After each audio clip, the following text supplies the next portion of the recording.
Nagpaabot ng agarang tulong ang mga tauhan ng Police Regional Office Calabarzon sa mga pamilyang labis na naapektuhan ng malalakas na pag-ulan dulot ng habagat at kasunod na bagyo sa lungsod ng San Pablo, Laguna.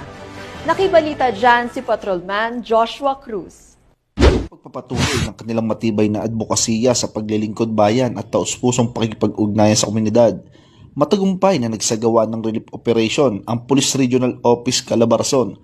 Nito lamang, Hulyo 29 taong kasalukuyan. Bidad ay sinagawa sa Barangay Cuyab, Covered Court, San Pedro City, Laguna sa pangunguna ng kanilang masipag at butihing Regional Director Police Brigadier General Jack L. Wangki. Layunin ng inisyatibang ito na magbigay kalinga at agarang tulong sa mga pamilyang labis na naepektuhan ng mga nagdaang bagyo at ng matinding epekto ng habagat. Umabot sa 142 pamilya ang nakatanggap ng grocery pack na naglalaman ng mahalagang pangangailangan tulad ng bigas, kape, dilatang pagkain, tinapay at iba pang mahalagang gamit. Ang gawaing ito ay bahagi ng mas malawak na programa ng Philippine National Police sa ilalim ng pamumuno ni Chief PNP Police General Nicolas D. Torre III. Ang inisyatiba ay tinawag na Boxing for a Cause.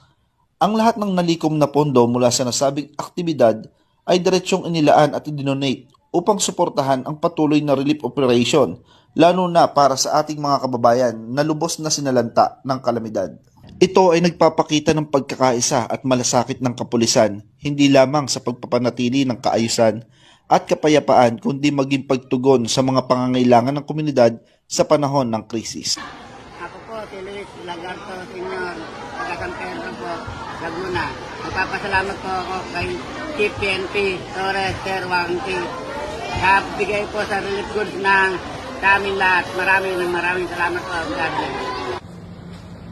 Mula po sa pamunuan at mga mamamayan ng Barangay Cuyab, kami po ay lubos na nagpapasalamat kay PNP Chief Nicolas Torre and also po sa ating Regional Director Brigadier General Jack L. Wangki and also ARCAD Chief Colonel Ivy C. Malio and also sa ating pong hepe dito sa San Pedro, si Lieutenant Colonel Erwin Legayada.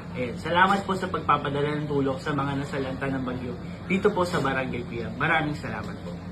Mula dito sa Calabarzon, ako po ang inyong Police News Network Correspondent, Patrolman Joshua Cruz, alagad ng batas, tagataguyod ng Balitang Pulis.